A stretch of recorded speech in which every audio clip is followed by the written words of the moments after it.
자, 오늘 목요일 아침입니다. 민수기 14장 39절에서 45절의 말씀을 주시는 교훈과 기도 제목 같이 나눕니다. 한번 따라 하십니다. 순종도 때가 있음을 알게 하시고 복받는 순종을 하게 하소서. 아멘. 후회와 회개의 차이가 있습니다. 후회는 자신의 실수나 죄를 인정하는 것으로 끝나는 것입니다. 회개는 후회를 뛰어넘어 자신이 지은 죄로부터 완전히 돌이키는 행위가 있음을 의미합니다. 마음만 회개하는 것이 아니라 그 죄로부터 멀어지는 행위, 그것까지가 있어야 회개인 것이죠. 오늘 본문에 보면 광야에서 40년을 방황해야 한다는 하나님의 심판을 받은 이스라엘 백성들은 슬퍼하면서 회개하는 것처럼 보입니다. 39절입니다. 모세가 이 말로 이스라엘 자손에게 알림해 백성이 크게 슬퍼하여. 왜 그들은 크게 슬퍼합니까? 굉장히 큰 충격을 받았습니다. 하나님의 심판이 현실이 되었기 때문이에요. 자신들의 눈앞에서 부정적인 보고를 하여서 백성들을 원망케 한 10명의 이 정탐꾼들, 지도자들이죠. 그들이 하나님의 즉결 심판을 받아서 그 자리에서 죽는 걸 봤습니다. 그제서야 그들은 두려워하면서 하나님을 원망하며 불순종한 것이 큰 죄라는 걸 깨달았습니다. 그래서 그들이 40년 동안 광야 생활을 해야 한다는 하나님의 말씀과 징계가 현실이 될 수 있다라는 것을 이제야 알게 된 것입니다. 그래서 무서워하면서 두려워하고 있는 거죠. 그래서 그들은 후회했습니다. 그때 좀 힘들었어도 하나님 말씀대로 가나안 땅에 올라가겠다고 순종하겠다고 말할 걸 이렇게 후회하는 마음이 들었습니다. 자, 그러면 어떻게 해야 합니까? 죄를 진심으로 회개하고 하나님의 뜻을 겸손하게 받아들여야 합니다. 그리고 그 징계를 달게 받으면서 하나님의 은혜와 긍휼을 구해야 합니다. 근데 이스라엘 백성들은 어떻게 합니까? 겉으로 보기에는 회개한 것 같은데 오늘 말씀을 자세히 살펴보면 회개가 아니라 후회였다라는 것. 자신이 당할 하나님의 징계에 대해서 그저 괴로워하고 무서워했다는 겁니다. 그리고는 그 이상의 행동이 나타나지 않아요. 그런데 그들이 또 행동을 하는데 그 행동은 또 하나님이 기뻐하시는 또한 행동이 아니었다는 거죠. 어떻게 그들이 행동합니까? 이제라도 하나님 말씀대로 가나안 땅으로 올라가겠다고 말하는 거예요. 지금이라도 순종하면 하나님께서 자신들의 징계를 바꾸어 주실 것이라고 착각한 거죠. 그래서 40절 보니까 어떤 행동합니까? 아침에 일찍 일어나 산꼭대기에 올라가며 이르되 보소서 우리가 여기 있나이다. 우리가 여호와께서 허락하신 곳으로 올라가리니 우리가 범죄하였음이니이다. 그들은 뭔가 대단한 지금 결심을 한 것처럼 아침부터 부지런히 산꼭대기로 올라가요.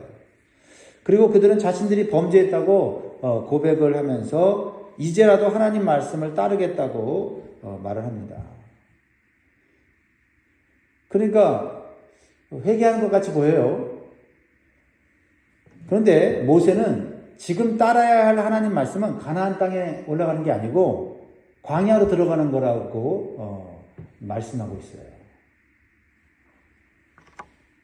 그래서 모세는 지금 가나안 땅으로 올라가는 거는 하나님의 뜻이 아니라는 거예요. 그래서 지금 올라가는 거는 때늦은 순종이고 그건 순종이 아니라 오히려 불순종이라는 겁니다. 순종하겠다고 했는데 그게 불순종이 되고 있는 이 현실을 이게 이스라엘 백성만의 모습이냐 하는 겁니다. 41절 같이 있습니다. 시작. 모세가 이르되 너희가 어찌하여 이제 여호와의 명령을 범하느냐 이 일이 형통하지 못하리라. 때를 놓친 순종은 순종이 아님을 말씀하고 있지요. 그것은 하나님 말씀대로 하는 것처럼 보이지만 사실은 내 생각대로 하는 거예요.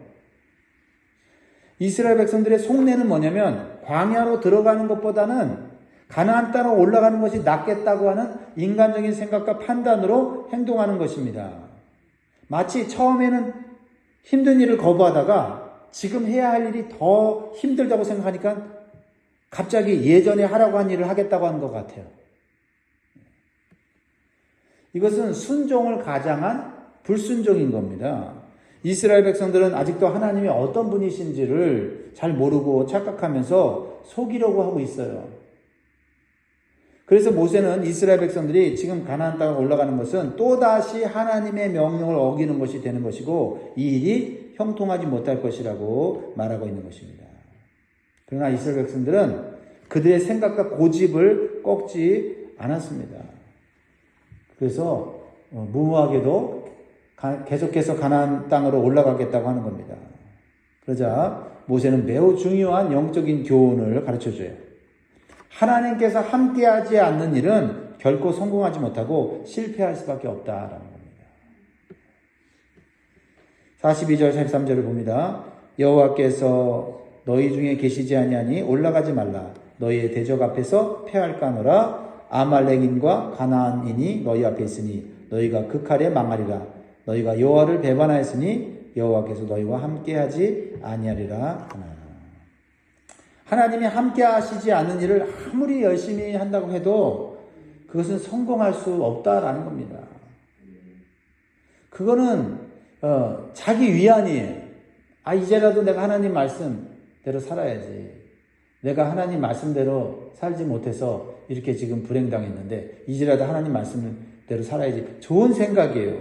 근데 그 하나님의 말씀이 내 생각과 내 고집이 되어서는 안 된다는 거죠. 착각해서는 안 된다는 겁니다. 지금 하나님 주신 말씀은 뭐예요? 가나안으로 올라가는 거 아니고 광야로 들어가서 훈련받고 연단받으라는 거예요. 너희들의 생각과 고집을 이제는 내려놓고 하나님의 뜻을 따르는 순종을 배우라고 말씀을 새롭게 주셨는데 자신들이 말씀에 불순종해서 불행당하니까 그러면 옛날에 내가 나한테 주신 말씀 이제 지킬게요. 그러면 내가 말씀을 지키고 있다고 열심을 내고 있다고 착각하고 있는 거예요. 혹시 그렇게 해서 잠시 잘 되고 성공하는 것처럼 보여도 그 일의 결과는 허무하게 끝나고 실패로 끝날 수밖에 없다라는 것을 보여주는 거예요. 이 세상에 얼마나 많은 사람들이 하나님을 무시하고 자기 뜻대로 하면서 하나님께서 도와주실 거라고 착각하는지 모릅니다. 심지어는 죄를 짓는 일을 하면서도 하나님께서 도와주시도록 기도하는 경우도 있어요. 그러니까 하나님께 기도하는 게 좋은 거고 하나님 의지하는 게 좋은 거라고 하는 것만 생각하지 지금 내가 행하고 있는 게 하나님 뜻대로 하느냐는 중요하지 않을 때가 있다는 거죠. 내가 하고 싶은 일, 내가 계획하고 내가 열정을 가지고 하는 그 일이 하나님의 뜻인지는 분별하지 못하고 그저 하나님의 도우심을 구하고 열심히 할 때가 있다라는 겁니다. 지금 이스라엘 백성들의 어리석은 모습이 이와 같다라는 겁니다. 이스라엘 백성들은요, 자신들의 힘으로 하나님의 뜻을 바꿀 수 있다고 착각하고 기어이 가나안 땅을 정복하겠다고 올라갑니다. 그러니까 일단 내가 내 힘으로 하나님 말씀을 순종할 테니 하나님이 그걸 보고 감동받아갖고 그래 네가 뒤늦게라도 그렇게 내 말을 지키려고 애를 쓰는구나 하고 하나님 마음을 바꿔서 이제 너한테 내리려고 한 징계 안 내릴게. 그걸 기대하는 거죠. 그 간사한 마음 아닙니까? 하나님 말씀에 불순종해서 징계를 받는다고 하면 어떤 자세가 하나님이 기뻐하신 자세예요? 하나님 징계받아 마땅합니다 라고 먼저 하나님 앞에 엎드려야 되는 거 아니에요? 자, 그래서 그 결과가 어떻게 일어납니까? 두 가지로 크게 일어나는데요. 첫 번째는 하나님께서는 그들과 함께 하시지 않고 모세와 함께 진영에 머무셨다라고 말씀하셨어요. 하나님이 함께 가지 않았다는 거죠. 근데도 그들은 굳이 올라갑니다. 43절 44절 보면 아말렉인과 가나안인이 너희 앞에 있으니 너희가 그 칼에 망하리라. 너희가 여호와를 배반하였으니 여호와께서 너희와 함께 하지 아니하시리라나. 그들이 그래도 산 꼭대기로 올라갔고 여호와의 계와 모세는 진영을 떠나지 아니었더라. 여호와의 언약궤와 모세는 진영을 떠나지 않았다는 것은 하나님이 함께 가지 않으셨다는 거예요. 그 일을 하나님이 원하지 않으셨다는 거죠. 그런데 이스라엘 백성들은 하나님께서 함께 하시지 않는다는 말씀을 듣고도 자신들의 힘으로 싸워서 하나님 말씀에 순종하는 모습을 보여드리겠다고 산꼭대기로 올라가는 거예요. 자, 이것이 믿음입니까? 아니면 고집입니까? 이거를 판단할 수 있어야 돼요. 아, 이게 믿음이냐, 고집이냐. 내가 하나님의 일을 한다고 하면서 그게 믿음으로 하는 것처럼 보이지만 내 고집일 때가 있을 수 있다라는 거죠. 그렇습니다. 내 믿음의 열정과 행동이 인간적인 고집일 때가 있어요. 때로는 내 자존심을 세우기 위해서 믿음을 가장하여 일을 할 때도 있다라는 거죠. 그래서 남들이 보기에는 믿음으로 열심으로 하는 것 같은데 사실은 하나님의 뜻을 어기고 있는 경우도 있다라는 거죠. 그게 더 중요한 거 아니에요? 네. 열심으로 내가 믿음으로 한다고 하지만은 하나님이 원치 않는 방식으로 한다면 하나님이 함께하지 않을 텐데 사람들에게만 좋게 보이면 뭐합니까? 하나님이 그 결과를 좋게 주지 않는데 지금 이스라엘 백성들이 그런 어리석고 무모한 일을 하는 거예요. 그러니까 우리는 어떤 일을 할 때 먼저 하나님께서 우리와 함께 하시는가를 살펴봐야 돼요. 그렇지 않으면 내가 하려는 일이 아무리 믿음으로 한다고 해도 그 일은 실패할 수밖에 없다라는 겁니다. 그리고 그 믿음은 인간적인 생각과 고집에서 나오는 또 다른 불신앙일 수 있다는 것을 오늘 본문은 교훈해 주고 있는 거죠. 두 번째로는 하나님의 일을 인간적인 생각과 고집으로 할 때 더 큰 실패를 가져온다라는 거예요. 45절입니다. 아말렉인과 산간지대에 거주하는 가나안인이 내려와 그들을 무찌르고 호르마까지 이르렀더라. 여러분, 이스라엘 백성들은 보기 좋게 실패했습니다. 하나님 말씀에 이제라도 순종하고 우리가 올라가서 하나님의 징계를, 심판을 바꿔보겠다고 하는 의도로 최선을 다했지만은 실패하고 말았어요. 올라가기는커녕 가나안 족속들이 내려와 갖고 그들을 완전히 패배시킵니다. 그래서 호르마까지 이르렀다. 호르마는 무슨 뜻이냐면 철저한 파멸이라는 뜻을 갖고 있어요. 철저한 파멸. 이것은 그들이 얼마나 큰 패배를 겪었는지를 보여주는 것입니다. 얼마나 참 부끄럽고 쓰라린 패배입니까? 그렇죠?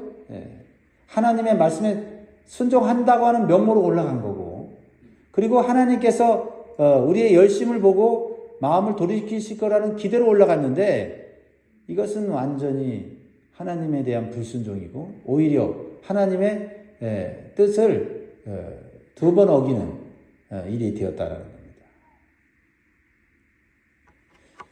그렇습니다. 순종 없는 전쟁은 오히려 자신을 향한 무서운 회초리로 돌아오게 되었다는 것을 깨달을 뿐이었습니다. 자, 왜 이러한 참혹한 실패를 경험하게 된 것입니까? 회개의 우선순위가 잘못된 거예요. 범죄했으면 후회가 아니라 회개부터 했어야 된다. 그럼 회개는 뭐예요? 먼저 하나님의 심판과 징계를 겸허히 받아들이고 하나님께서 계시는 성전에 와서 회개의 눈물을 흘려야 했어요. 그렇죠? 어떤 하나님을 기쁘시게 한다고 하는 그 행동을 내 계획과 내 지혜로 하면 안 된다는 거죠. 가나안 땅으로 올라가겠다고 했을 때 모세와 여호와의 언약궤는 진영이 있었다. 이건 뭐예요? 하나님은 같이 안 하니까 너희들이 하나님 앞으로 와야 한다는 거예요, 먼저. 일부터 하는 게 아니라 하나님 앞에 먼저 엎드리고 회개해야 된다는 것을 말씀하고 있는 거예요. 근데 우리는 뭔가 내가 잘못해서 어려운 일이나 불행한 일이 생기면 그 일부터 처리하려고 한다고요. 그래서 열심히 뭔가 하나님 앞에서 보여주려고 하는 거예요. 아니에요. 그때는 다 내려놓고 하나님 성전에 와서 하나님 앞에 엎드려야 돼요. 그리고 하나님 앞에 내 생각과 고집을 다 내려놓고 하나님 말씀과 뜻을 따르겠다고 결단해야 합니다. 그리고는 하나님의 은혜와 긍휼을 기다리면서 기꺼이 광야의 훈련을 받겠다고 고백해야 돼요. 그래야 우리가 받을 징계도 줄어들고 또 훈련받는 동안에 하나님의 은혜와 축복을 받게 되는 거죠.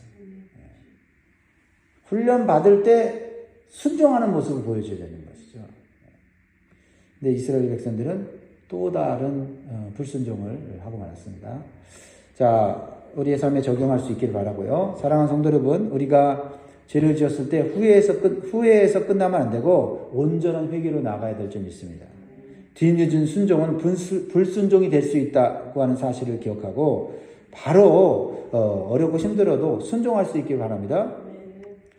그리고 하나님 뜻을 바꾸려고 하지 말고 나의 생각 고집을 바꾸려고 힘써야 됩니다. 그리고 현재 나에게 주어진 말씀이 힘들더라도 믿음으로 순종하는 삶을 살아야 합니다. 왜냐하면 힘들더라도 믿음으로 순종하면 그때는 하나님이 함께 하심으로 하나님이 역사하심으로 하나님이 이루시는 거예요.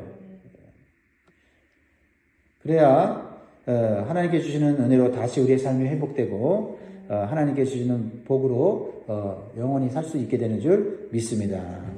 기도하겠습니다.